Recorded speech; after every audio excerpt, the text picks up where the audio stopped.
under any other circumstance, I would ask you about the Wisconsin game, but just really quick off the bat, you guys obviously come away with, the judge ruling in favor of WSU and Oregon State. Just wondering if you have any reaction to hearing about that.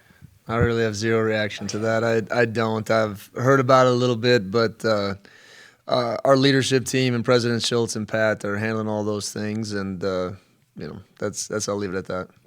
And then with coming off the win the other day, I'm just wondering, it seems like you had a pretty good understanding in the moment of kind of what that win meant long term for the program.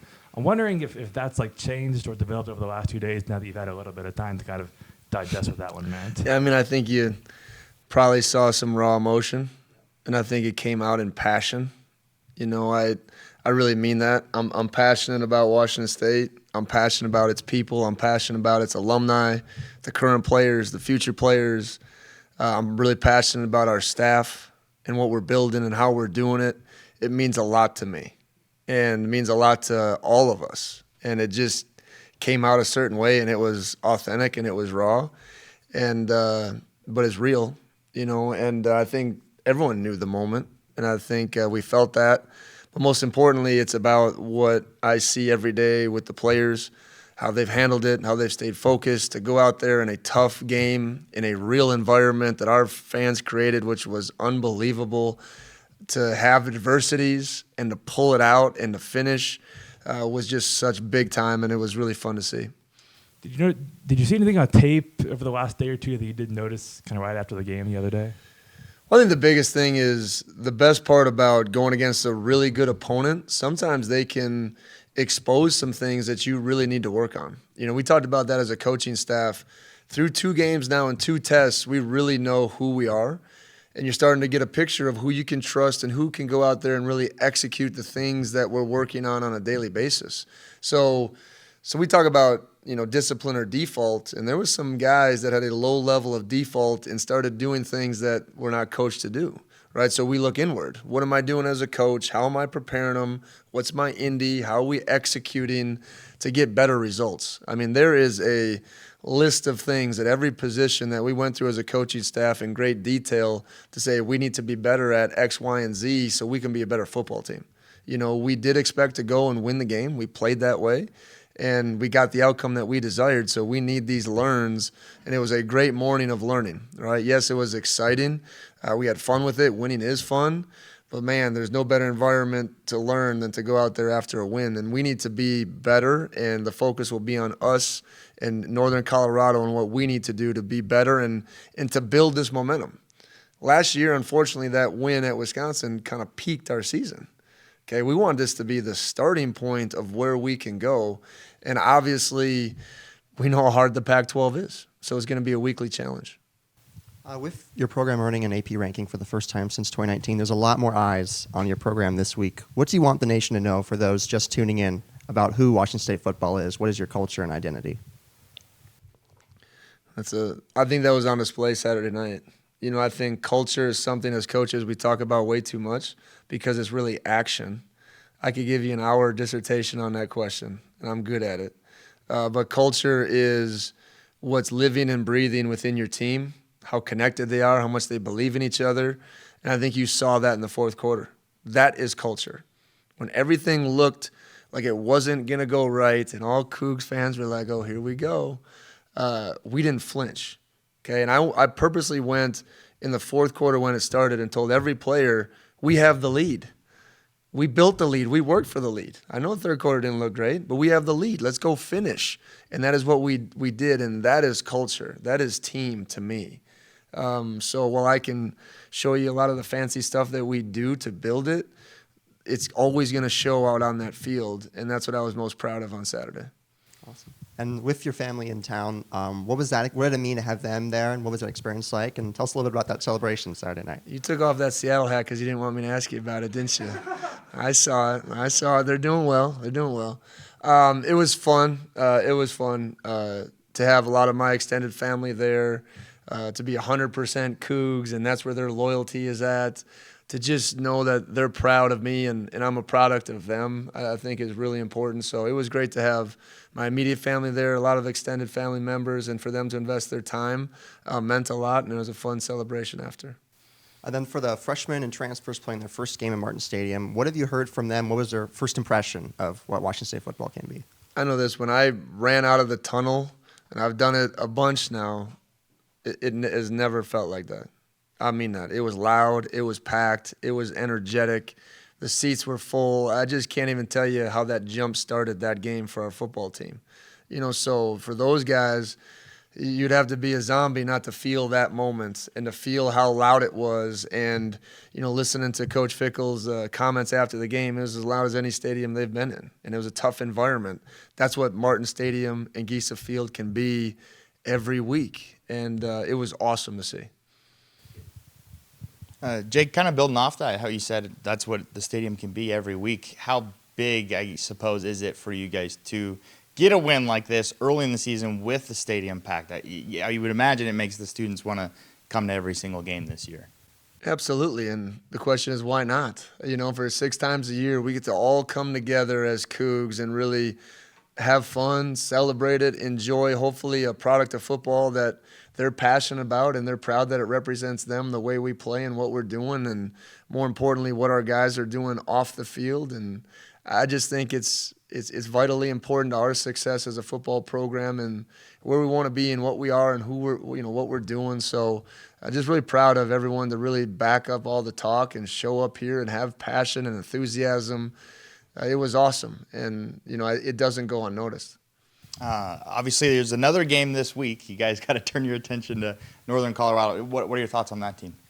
Well, I think that, like I alluded to it, the best part is there's so much to get better at. And that's just not coach speak. That is, we need to be better to win football games. And this is one of those challenges, I got a lot of respect for Northern Colorado. They're building a program, first-year head coach, but it's about us. The biggest opponent we face every week is challenging to be our best, and that won't change. It's looking that man in the mirror and finding that quest of a lot of different things that we need to do to be better, and our maturity will be tested.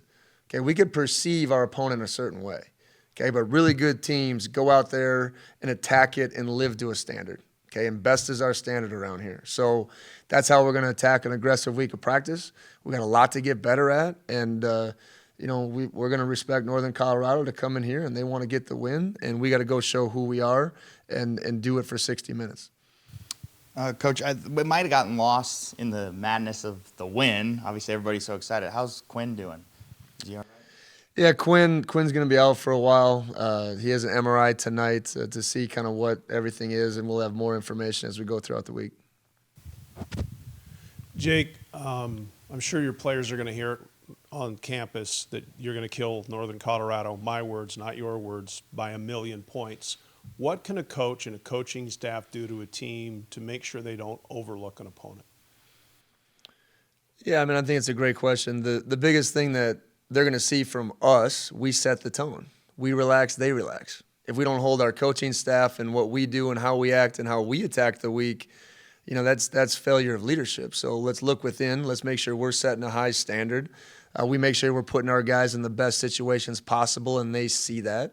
Because UNC is very unique offense and defense. They are. They do a bunch of different things and going to test really every rule and principle out there because they do so much different stuff. But the best part is we don't have to change the message, right? We've talked about best. We've talked about you versus you since the moment I got here. This is living to that standard. So I think we do have a mature team, and I think, after a big win, are you still hungry? Are you full? I know I digested that win, and I'm starving again, right? So they need to be the same way. And that's what good teams do. And like I said, this is another step in our journey, and we need to make sure we take it that way. We know what the ranking means to the Cougar fans. What does being ranked for your football team the first time mean for you and your players? Does it mean anything, or does it have some importance? We haven't even talked about it. We haven't. I'm still a big fan of not ranking anybody till after 6 weeks.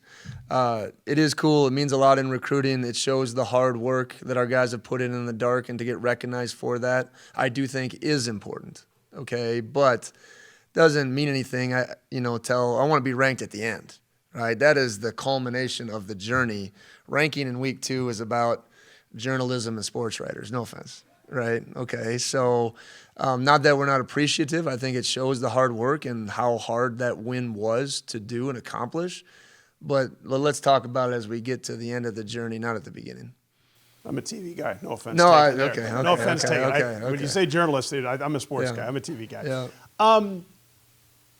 But there are 8 teams in the conference ranked. Yeah. Tell me about that when you saw that. Well, I think the biggest thing is if you've been following, the old Pac-12 conference is going to be the strongest year ever, which is the ironic thing of everything. And I think we've known that, right, going in. That's not a surprise to me whatsoever. To go out there and have the conference perform that way is really, what we expected. And we knew that there was going to be, every week was going to be a challenge. And for someone to go undefeated in this slate of games against these teams is going to be a real challenge. So that's what makes it great. Anyone can beat anybody in our league, and I think that's been proven. Obviously, the first 2 weeks, everyone else has taken notice. But I think if you do a deep dive of the coaches in our league, they knew it was going to come to this, and you better be ready to play every week and bring your best. With RJ and Brennan, when you first got here, what was your first impression of those guys? How did that change over the years? And then for them to make, 2 of those huge plays the other day, what does that say about what they've done for this program over the years? Well, I think it says a lot about who they are and their leadership. Coming back, that story has been very well documented, but putting that stake in the ground, I think you build a lot of equity with your team. And just really proud of these guys of staying the course and trusting the process, because it's so hard these days for young people to just keep getting better and working your craft. And we always knew, as we kind of gone through our journey, they were 2 special guys, 2 very different skill sets, very elite mindsets, and they can have big impacts on our team. And I don't know a bigger impact in a certain game from 2 guys than what they went out there and displayed Saturday night. So I think they're just one of many guys that have really great leadership qualities that we've really developed, and they're as much ingrained of WSU as anybody on our football team. So it's really fun to watch them get the results of their work. Tell me about the texts you were getting after the Wisconsin game last year and this year. Was your phone blowing up more last year or more this year? Or what did that look like? I think it was maybe a little bit more last year. I think it was, but just a lot of congratulations from a lot of different people, especially back home. Some people that you haven't talked to in a while, but they're just proud and just knows kind of the sphere of people that you've touched in your life, and a lot of people along your journey that have helped you get here. So it's really fun to kind of reconnect with some of those people just through this win. Second straight week that Cam has been your leading rusher, which I know you don't want to be the case. I'm wondering, though, how much are you okay with the running game not being some crazy part of the offense as long as you're getting it done through the year? How much can you be okay with that? I think eventually, through that tough Pac-12 slate that we talked about, you cannot be one-dimensional. You cannot be one-dimensional, right? So, we've had some early success. It will not lead to long-term success not being able to run the ball, period. So, not okay with it, right? And that's not a bad way to say it, because I think Coach Arbuckle has done a good job of, taking advantage of what we've had. But at the same time, especially when things are struggling against really good competition, you got to be able to go out there and get a tough 5 yards. And that'll be a focus as we continue to go. We'll shape that and do it in our own way. We're not all of a sudden this week just going to come out and run 70% of the time. But we need to establish the run game as a threat, which will open up the pass game even more. So that's a basic concept of offense, but at the same time, you got to want to do it, and we got to get better at it. And I talked about the laundry list of things we need to do to get better, because there was about 4 or 5 runs that we need to hit and could have been big rips on Saturday that we missed for one detail or one hand placement or one miscommunication or a missed aim point. Those are things that we control, so we got to get better at those things. We just found out Ron was named Defensive Player of the Week in the Pac-12. Can you give us your reaction to that? Well, I think it's awesome. I think we're off to it speaks to the defensive performance as a whole. I thought they were really gutty. I thought they cut the head off the snake like we talked about and made them pass the ball, and then that's when RJ, can really let loose and get off the ball. And I'm proud of RJ because he's playing the way he needs to play. RJ is a power player. Okay, and he played with power and had some great pass moves, and sacks are great, but sack fumbles are even better. And to have 2 of them and have BJ get one as a touchdown just shows how much you can impact that game. And sometimes at different positions, man, you need to stay so ready. Like corner is one of those times too, where you don't ever know when it's going to happen, but you're going to have that opportunity. Will you play a certain way to be ready for that? So just proud of RJ, and I think accolades are a product of teams as well, and how well our team played. I saw you leaving the stadium with your 2 sons. Can you tell us the discussion on the car ride home? Well, the biggest win of the day was the junior Greyhounds. Okay, they went to Clarkston and beat the Cougars, and they're 1-0. Okay, so Jet had a big day. One of our friends' wives caught him getting his first interception. I was crying in 2 seconds. So proud of them, and it was hard not to be there. But to share those moments, they're finally old enough at 9 and 6 to understand what this is about. So to bring them in the locker room and have them see that and the celebration and the fun. But the ride home was about how Jet played, right? And had a few tackles and got to work on some catches and drops, typical coach stuff, but less about the game and more just about father-son moments and just realizing it's going fast. Has the governor of Wisconsin barred you from returning home? No. I actually don't even know who that is at this point, but they have not. They have not.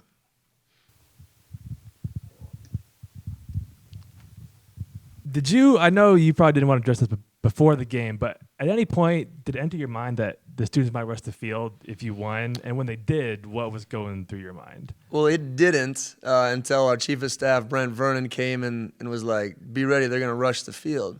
So I was like, okay, I'm going to run over to Coach Fickle. And then I realized he's got 4 security guards. I have 0. I actually just have Bill. Okay, so, but yet I never felt more protected and safe in my life. You know, so I was like, this was interesting, but proud moment. You know, to have that and the passion of the fans and our players, I think was awesome. So it was great to see, and I think it just added to the levity of just everything that was going on. Change of the 2 deep this week, anything? Yeah, we do have one. DT Sheffield has made a decision to leave the program, and that is his decision and his decision only. And we'll continue to coach and be excited about the guys that are here on the team, and we're not going to flinch and keep moving forward. So just that'll be the one change. Isaiah Hamilton will be backing up Lincoln Victor, and excited about the progress both of those guys have made, and they're going to have a big impact on this game.